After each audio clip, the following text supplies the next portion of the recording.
کوئی مذاکرات کا عمل اس وقت نہ جاری ہے نہ میرے نوٹس میں ہے. تحریک لبیک پاکستان پر پابندی لگانے کا فیصلہ کیا گیا. اپنے ملک میں مظاہرے کرو، اپنے ملک کو نقصان کرو، کوئی فرق نہیں پڑتا فرانس کو. کیا فرانس کے امبیسڈر کو واپس بھیجنا اور ان سے سارے تعلقات توڑ دینا، کیا اس سے یہ رک جائے گا؟ طویل مذاکرات کے بعد بات طے پا گئی ہے کہ ہم قومی اسمبلی میں فرانسیسی سفیر کی ملک بدری کی قرارداد پیش کریں گے.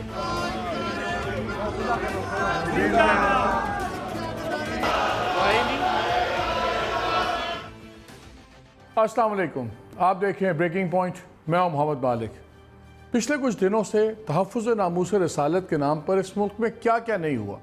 شہر بند کر دیے گئے، 6 پولیس کے جوانوں کو جانوروں سے بھی بدتر طریقے سے موت کی گھاٹ اتارا گیا، مار مار کر، ہڈیاں توڑ کر، اذیت دے کر.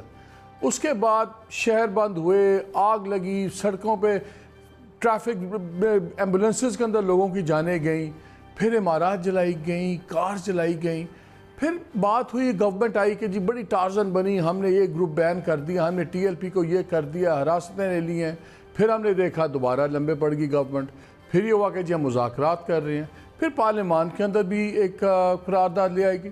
وہاں پہ آج ہم دیکھ رہے تھے جو پارلیمنٹیرینز تھے وہ بھی کوئی دلیل کی بات کریں، کچھ سلیقے سے بات کریں. وہاں بھی ایک سیاست کی جا رہی تھی. لگ یہ رہا ہے کہ اتنے حساس معاملے پر، جس کو انگریزی میں کہتے ہیں ہر کوئی is playing to the galleries, آخر اس مسئلے کو کس طرح ڈیل کیا جائے. ایز اے انڈیویجول، ایک شخص کے طور پر، ایک قوم کے طور پر، ایک حکومت کے طور پر، اس طرح کے حساس معاملوں کو کیسے ڈیل کیا جائے. آج اس بہت بڑے سوال کا ہم جواب لینے کی کوشش کریں گے. اور انٹرسٹنگلی ہم بات کریں گے جاوید غامدی صاحب سے، جو ایک بڑے ہی ماڈریٹ اور لبرل اسکالر ہیں. اور ایرونک بات یہ ہے کہ یہ ملک جو مذہب کے نام پہ بنا ہوا ہے، وہاں پہ یہی جو عالم ہیں یہ پاکستان میں نہیں رہ پاتے، کیونکہ جو ان کے خیالات ہیں، پروگریسو خیالات ہیں، اس پہ بہت بڑی جو ریلیجس ایکسٹریمسٹ ہیں، رائٹ ونگ ہے، وہ ان کی جان کے در پہ ہیں. تو یہ ایک عجیب سا ایک ماحول بن گیا ہوا ہے. لیکن ہم کوشش کریں گے کہ ایک ملک جہاں مذہب کے نام پہ بنا ہو، جہاں مذہب پہ بات کرو تو لوگوں کی جانیں لے لی جاتی ہیں، کیا وہاں پہ آج ہم مذہب کی بات کر سکتے ہیں؟ اور اس مسئلے کو ہم کیسے ڈیل کریں گے؟ تو بات کرتے ہیں ہم جاوید غامدی صاحب سے. غامدی صاحب یہ بتائیں کہ اب یہ ایشو پاکستان میں چل رہا ہے ناموس رسالت کے اوپر سے، ہم بھی بہت دکھی ہیں، غصہ بھی بہت آتا ہے. پھر ہم دیکھتے ہیں جو تشدد ہوا، 4 پولیسمن جو سے وہ شہید ہو گئے، املاک کو آگے لگ گئیں. ہمیں بتائیں ہم اس کو ڈیل کیسے کریں، ایک فرد کی حیثیت سے، ایک قوم کی حیثیت سے اور ریاست کی حیثیت سے. اس میں سب سے بڑی چیز یہ ہے کہ لوگوں کو یہ تعلیم دی جائے کہ ہمارے عقائد، نظریات اور جن شخصیات سے ہم محبت کرتے ہیں ان کے لیے ایک ہی راستہ ہے کہ لوگوں کے دلوں میں ان کی عزت قائم رکھی جائے، اور وہ استدلال کا راستہ ہے. مذہب یا کوئی نظریہ اپنی اصل قوت اپنے استدلال ہی سے ظاہر کرتا ہے. آپ جو کچھ مانتے ہیں یا کسی شخصیت کو جو حیثیت دیتے ہیں، اس کے پیچھے دلیل کیا ہے، ریزننگ کیا ہے. یہ کوئی بندوق کے زور پر منوانے کی چیز نہیں ہوتی. مجھے تو ہمیشہ لوگوں کی عقل پر ترس آتا ہے کہ وہ یہ سمجھتے ہیں کہ ہم قانون کی طاقت سے یا بندوق کی طاقت سے اپنے مذہب کی یا اپنی محبوب شخصیات کی عزت کرا لیں گے. حقیقی عزت استدلال کی برتری سے حاصل ہوتی ہے. تو ہماری تمام توجہات کا مرکز یہ ہونا چاہیے کہ آخر ہمیں دین کے بارے میں، ہماری محبوب شخصیات کے بارے میں کسی شخص نے اگر کوئی غلط بات کی ہے تو اس کا باعث کیا ہوا ہے. کہیں ایسا تو نہیں کہ کسی بات کو سمجھنے میں غلطی لگ رہی ہے، کوئی ایسی چیز اس کے سامنے آئی ہے جس سے اس کے ذہن میں اچھی تصویر نہیں بن رہی، ہمارے کسی طرز عمل کا رد عمل ہوا ہے، تو ہمیں آگے بڑھ کر ایک داعی کی حیثیت سے، دعوت پیش کرنے والے کی حیثیت سے اصل بات کو واضح کرنا چاہیے. یہ جو مسلمانوں نے طریقہ اختیار کر رکھا ہوا ہے، اس کا کوئی حاصل نہیں ہوا. اب تک آپ نے دیکھا ہے 10 واقعات ہو چکے ہیں.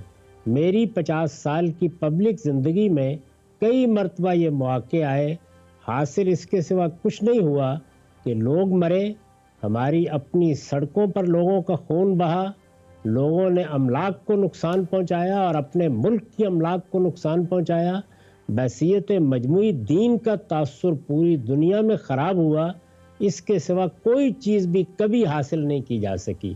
تو جب دوسری جگہوں پر اس طرح کے معاملات ہوں تو بصیرت کا تقاضا یہ ہوتا ہے کہ دیکھا جائے وہاں کے قوانین کیا ہیں، وہاں کے ضوابط کیا ہیں، وہاں لوگوں کی ذہنیت کیا ہے، وہ چیزوں کو کس زاویے سے دیکھتے ہیں۔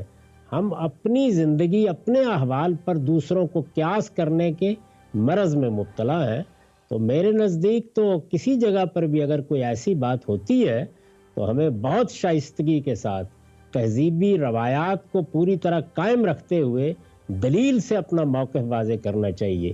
میرے نزدیک اگر آج ہم یہ طریقہ اختیار کر لیں، مسلمانوں کے علماء، مسلمانوں کے دانشور، مسلمانوں کے حکمران، اس طرح کی چیزیں جس میں کبھی تضحیک بھی ہو جاتی ہے، کبھی توہین بھی محسوس ہوتی ہے، اگر ہم استدلال کا طریقہ اختیار کریں گے تو پوری دنیا کا ضمیر ہمارے ساتھ ہوگا اور لوگ محسوس کریں گے کہ یہ لوگ اپنی بات کس شائستگی کے ساتھ سمجھا رہے ہیں اور دوسرا آدمی کس پستی میں اترا ہوا ہے۔ اس کے نتیجے میں اس طرح کی چیزوں کا ازالہ ہوگا، یہ بندوق کی نوک پر رکھنے سے نہیں ہوگا۔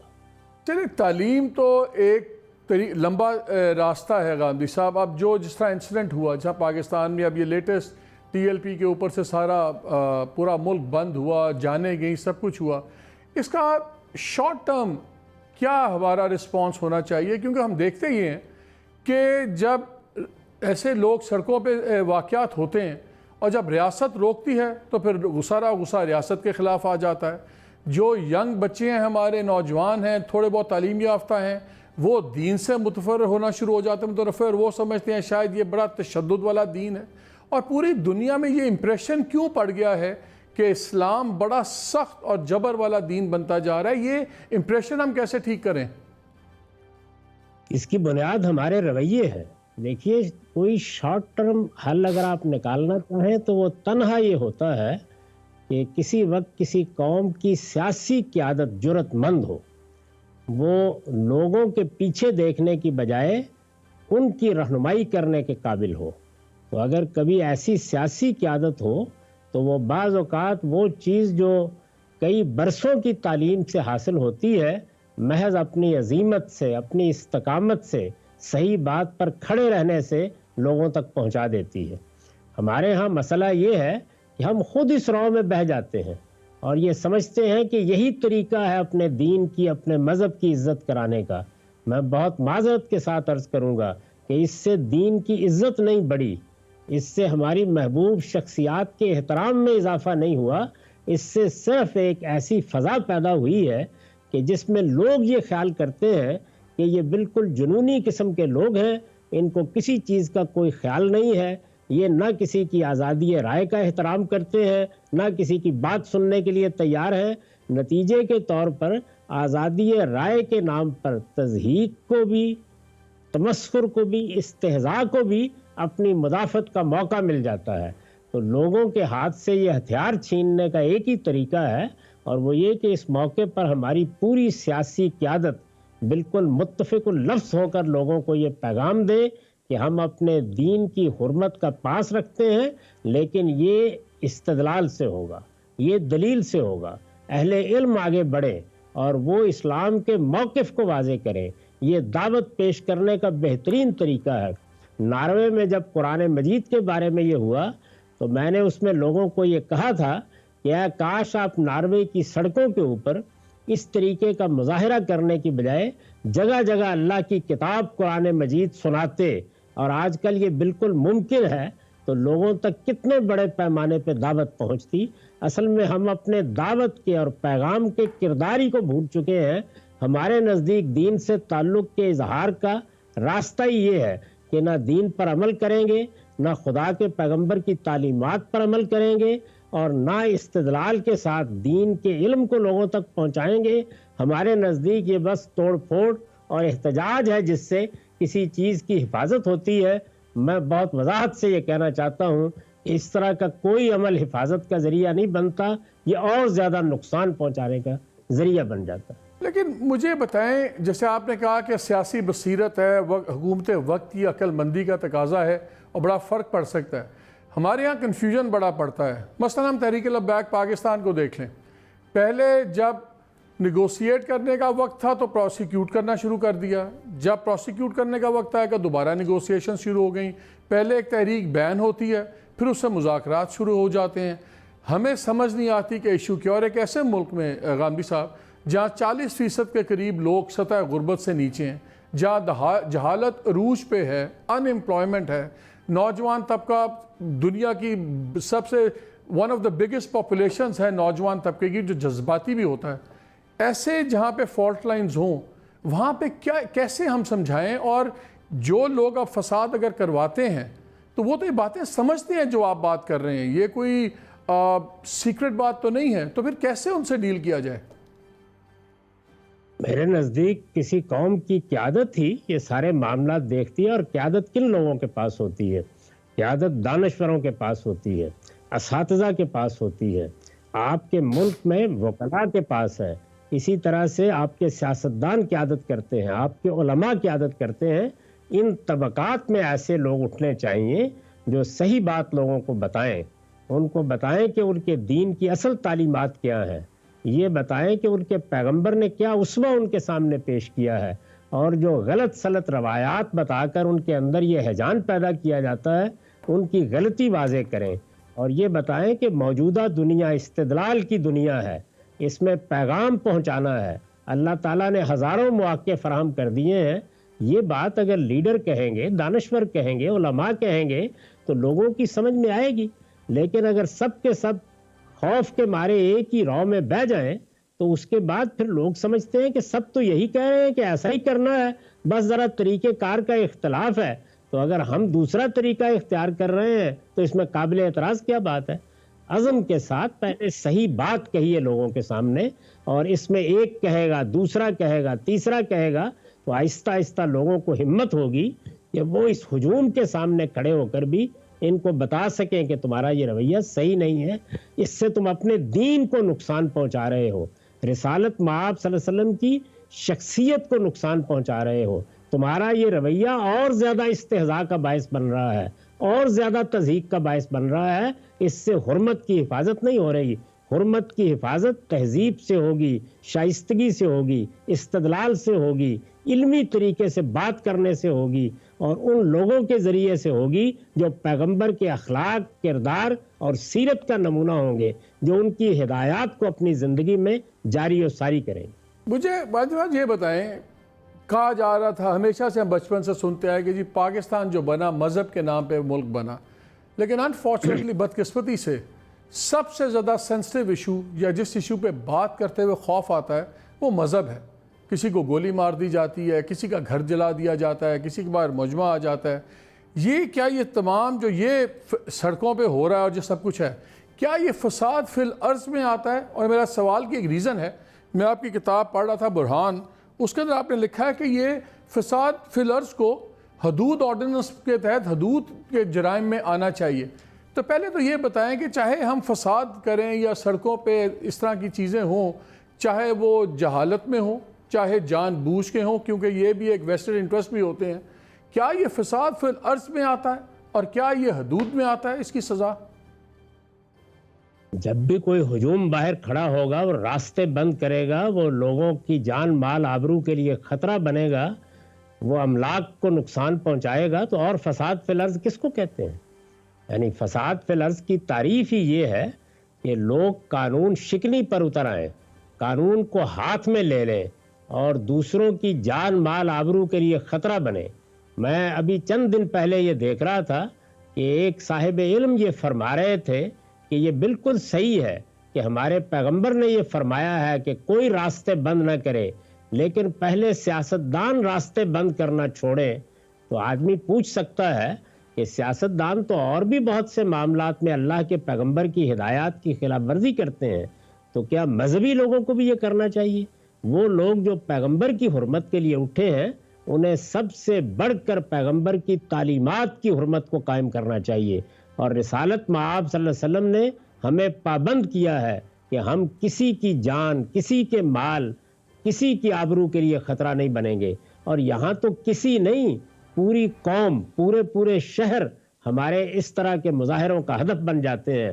وہ سیاستدان جنہوں نے اس سے پہلے یہ روایت ڈالی وہ بھی مجرم تھے، اور جو لوگ اس وقت لوگوں کی جان مال آبرو کے لیے خطرہ بن رہے ہیں وہ بھی مجرم ہیں، اور اس میں کوئی شبہ نہیں کہ یہ فساد پلرز کے مجرم. یہ جو 4 پولیس والے شہید ہوئے، جو زخمی ہیں وہ تو اپنی جگہ ہیں، جو 4 پولیس شہید ہوئے ہیں پولیس مین، کیا اس کے اوپر ریاست کوئی سمجھوتا کر سکتی ہے؟ کیا ریاست معافی کر سکتی ہے کہ جی ہم نے ایک بڑے مقصد کے لیے ہم نے ایک مسئلے کو ختم کرنا ہے، تو کیا اس کے جو قاتل ہیں ان کے، کیا ان کو ریاست کسی بھی طور پر معاف کر کے یا کمپنسیٹ کر کے چھوڑ سکتی ہے؟ یہ قتل کے حملے میں بالکل طے ہے کہ یہ معاملہ تو ایک عدالتی معاملہ ہے. اس میں ریاست کو بہرحال قانون کے پاس جانا ہے، اور جو لوگ اس حادثے میں ہلاک ہو گئے، شہید ہو گئے، مارے گئے، ظاہر ہے کہ ان کے ورثہ کے بھی کچھ حقوق ہیں. تو جو قانونی معاملات ہیں وہ تو قانون کے طریقے ہی پر ہوں گے. اس لیے کہ اگر اس طرح کے معاملات کرنا شروع کر دیے جائیں تو پھر وہی ہوگا جو ہمارے ہاں ہو رہا ہے کہ بعض ادارے قانون کے حدود سے تجاوز کر کے گولیاں برساتے ہیں اپنے ساتھ اختلاف رکھنے والوں پر، اور اسی طریقے سے پھر ایسے لوگوں کو معاف بھی کر دیا جاتا ہے. تو جب اوپر سے لا قانونیت ہو، آئین کو پامال کرنا اور قانون کے حدود کو توڑ دینا یہ ریاست کے ذمہ داروں کے لیے وقار کا اور عزت کا باعث بن جائے تو آپ عام لوگوں سے کیا توقع کر سکتے ہیں؟ عامر صاحب، ایک حقیقت بھی ہے کہ پاکستان ایک بیسکلی ایک کنزرویٹو سوسائٹی ہے. ہم لوگ بنیادی طور پر کافی مذہب کے قریب ہیں، جذبات بھی اس میں ہوتے ہیں، لیکن ساتھ ہی پاکستان میں ایک ریلیجس اکانومی بھی ہے. یہ کتنا بڑا ایک سلسلہ ہے جس پہ کوئی سوال نہیں اٹھا سکتا، یہ نہیں پوچھ سکتا کہ کس گروہ کے پاس، کس جماعت کے پاس کہاں سے پیسے آئیں، کیا آئیں. پوچھے تو کوئی کہتے ہیں جی بس ہمیں چندہ آ جاتا ہے سب کچھ. تو یہ سوالات اپنی جگہ پہ ہے کہ ریلیجس اکانومی کے بہت فائدے بھی ہیں، یہ حقیقت بھی اپنی جگہ ہے. پھر کنزرویٹو ووٹ بینک بھی ہے جس میں بڑا دھیان سے ڈرتے ہیں حکومتیں بھی اور پارٹیز بھی. یہ بیلنسنگ ایکٹ کیسے کر پائیں، کیسے آپ روک سکیں گے، کیسے آپ ہاتھ ڈال سکیں گے؟ یہ بڑا ایک کمپلیکیٹڈ سوال ہے. نہیں، میرے نزدیک اس کے لیے 3 ہی بنیادی چیزیں ہیں. آپ اپنی تعلیم، تربیت، اور تعلیم و تربیت صرف کالجوں میں اور مدرسوں میں نہیں ہوتی، وہ ویسے بھی ہم انفارمل طریقے سے بھی لوگوں کو ایجوکیٹ کر رہے ہوتے ہیں. تو آپ اپنی قوم کی تعلیم کا اہتمام کریں، اور جو لیڈر لوگ ہیں وہ مداہنت اور منافقت کا طریقہ اختیار کرنے کی بجائے سچی بات کہنا سیکھیں، اور یہ اس بات کو اپنے لیے امتیاز کی وجہ بنائیں کہ وہ صحیح طریقے پر قوم کی رہنمائی کریں گے اور ان کو بتائیں گے کہ کیا غلط ہے اور کیا صحیح ہے. اور سیاسی مقاصد کے لیے مذہبی گروہوں کو ریاست بھی استعمال کرنا بند کرے. اب تک جتنے فتنے ہمارے ہاں لسانی بنیاد پر پیدا ہوئے، جتنے فتنے مذہبی بنیاد پر پیدا ہوئے ہیں، وہ حقیقت میں خود ریاست کی اپنی پالیسی سے پیدا ہوئے ہیں. اس کے خلاف لوگوں کو گفتگو کرنی چاہیے، اور ان لوگوں کو بتانا چاہیے کہ جنہوں نے قوم ملک کی بنیادوں میں یہ بارود رکھنے کا اہتمام کیا ہے. 35-40 سال سے ہم نے اس کو مختلف صورتوں میں بھگتا، اب یہ اس صورت میں ہمارے سامنے آ گیا. لیکن آپ جس دلیل کی بات کر رہے ہیں، آپ جس بحث کی بات کر رہے ہیں، مثلا جب یہ TLP کا واقعہ ہوا تو ایک ڈائریکٹیو آ گیا پیمرا کی طرف سے، جو الیکٹرانک ہماری ریگولیٹری اتھارٹی ہے، کہ اس موضوع کے اوپر کوئی کرنٹ افیئرز نہ کریں، آپ اس پہ بحث نہ کریں، کچھ نہ کریں. اگر بحث نہیں ہوگی، اگر یہ تمام دلائل دونوں سائڈز کے ہوں گے نہیں، تو پھر بات آگے کیسے بڑھے گی؟ ایک بیانیہ کیسے، اصل بیانیہ سامنے کیسے آئے گا؟ آپ نے بالکل درست فرمایا. بحث ہوگی، گفتگو ہوگی، کھلے طریقے سے استدلال ہوگا. ریاست کا کام یہ ہے کہ وہ اس استدلال کی فضا کو حفاظت فراہم کرے اور ان لوگوں کو لگام ڈالے کہ جو فساد پیدا کرتے ہیں. قانون کا بے لاگ انصاف کے ساتھ نفاذ کیا جائے. میں پھر عرض کر دوں کہ جب ہم سیاسی مقاصد کے لیے اسی طرح کے معاملے کریں، اسی طریقے سے سڑکیں بند کریں، اسی طرح سے لوگوں کے لیے اذیت کا باعث بنے، اسی طریقے سے اپنے مطالبات کے لیے یہ سارے اقدامات کریں، اور اس میں ریاست خاموش تماشائی بنی رہے اور قانون میں بھی کوئی کارروائی نہ ہو، تو پھر آپ مذہبی بنیاد پر کارروائی کریں گے تو کوئی آپ کی بات نہیں سنے گا۔ بے لاگ انصاف کے ساتھ ہر اس شخص کو کیفر کردار تک پہنچائیے جو لوگوں کی جان مال آبرو کے لیے خطرہ بنتا ہے۔ ہر شخص کا حق ہے کہ وہ اپنی رائے بیان کرے، اپنا نقطہ نظر بیان کرے، اس پر لوگوں کو تعلیم غامدی صاحب یہ بتائیے، سوشل میڈیا پہ بہت زیادہ ہر مختلف قسم کے بیانات چلتے ہیں، کوئی حدیثیں کوٹ کی جاتی ہیں، کوئی آیتیں تک کی بات چلتی ہے۔ میں پچھلے دنوں دیکھ رہا تھا بہت زیادہ یہ چل رہا تھا کہ جی رسول پاک نے خود حکم دیا تھا، ان کے زمانے میں بھی شاید اگر کسی نے گستاخی کی تو سزائے موت کا، اور دوسرا حضور پاک کی ذات کے بارے میں بتائیں کہ کیا ان کے زمانے میں ایسے کسی واقعے پہ ہمارے نبی کا کیا رویہ تھا اور کیا ہدایت تھی؟ میں بہت وضاحت کے ساتھ اپنی کتاب مقامات میں ان واقعات کا جائزہ لے کے بتا چکا ہوں کہ ان کو بالکل غلط طریقے سے پیش کیا جاتا ہے۔ رسالت مآب صلی اللہ علیہ وسلم کے ساتھ کیا معاملہ ہوا، کس کس طریقے سے لوگوں نے استہزاء کیا، کس طرح سے مختلف نوعیت کے متائن کا ہدف بنایا، اس کی تفصیلات قرآن مجید میں موجود ہیں۔ آپ نے دعوت پیش کی، پیغام دیا، عفو درگزر کا معاملہ کیا۔ یہ جن لوگوں کے واقعات بیان کیے جاتے ہیں، یہ ادھوری معلومات لوگوں کو بتائی جاتی ہیں۔ یہ یا تو جنگی مجرم تھے یا انہوں نے کسی کی جان لی ہوئی تھی، اور اس کے ساتھ یہ اس وقت جو ریاست قائم تھی اس کے مقابلے میں بغاوت کا ارتکاب کر رہے تھے۔ ایک ایک واقعے پر تبصرہ کر کے میں نے بتا دیا ہے کہ رسول اللہ صلی اللہ علیہ وسلم کے مقابلے میں جو لوگ اناد پر اتر آئے تھے یا جنگی جرائم کے مرتکب ہوئے تھے یا انہوں نے کسی آدمی کو قتل کیا اور اس کے بعد بھاگ کھڑے ہوئے، یہ اس نوعیت کے مجرم تھے۔ ان کی کسی ایک بات کو لے لیا جاتا ہے۔ اس طرح کے مجرم ظاہر ہے کہ تضحیک کی باتیں بھی کرتے ہیں، اس کو ہمارے ہاں لے لیا گیا، اور یہ اصول کے لحاظ سے بھی غلط ہے کہ واقعات سے کبھی قانون نہیں اخذ کیا جاتا۔ قانون الگ سے بیان ہوتا ہے، پہلے واقعات اس کی روشنی میں سمجھے جاتے ہیں۔ تو اس طرح کی کوئی چیز نہیں ہے۔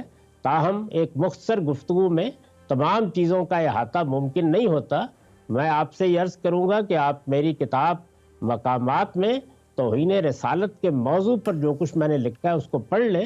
اس میں نے تجاویز بھی پیش کی ہیں کہ موجودہ قانون میں کیا غلطی ہے اور اس کی کس طرح اصلاح کرنی۔ یہاں پہ وقت ہوا ہے چھوٹی سی بریک کا، پلیز اسٹے ود اس۔ جی شو میں خوش آمدید۔ ایک دلیل یہ دی جاتی ہے کہ رسول پاک تو خود نبی تھے، اس لیے ان کے تو دل جس کو ان کی مرضی تھی وہ معاف کر دیتے، ان کی اپنی ہے، لیکن کیونکہ اب وہ نہیں ہیں تو ہمارے پہ لازم یہ ہے کہ ہم اس پہ ایک ایکسٹریم رویہ، ایک ایکسٹریم سٹیپ تک جائیں، بیکاز ہمارے پاس وہ اختیار نہیں ہے اس طریقے سے جواب دینے کا جو نبی پاک خود اپنے لیے چنتے تھے۔ یہ کیا صحیح دلیل ہے؟ ہمارے پاس رسالت مآب صلی اللہ علیہ وسلم کا دیا ہوا قرآن موجود ہے، اور قرآن مجید نے بالکل دو ٹوک انداز میں اعلان کر دیا ہے کہ کسی شخص کی جان آپ نہیں لے سکتے سوائے دو صورتوں کے۔ بالکل صاف اور واضح لفظوں میں فرمایا ہے، من قتل نفسا بغیر نفس اور فساد فی الارض فکانما قتل الناس جمیعا۔ کسی شخص کی جان صرف دو صورتوں میں لی جا سکتی ہے، یا وہ کسی کو قتل کر دے اور آپ قصاص میں اس کو قتل کریں، یا وہ دنیا میں فساد برپا کرنے کے لیے نکل کھڑا ہو۔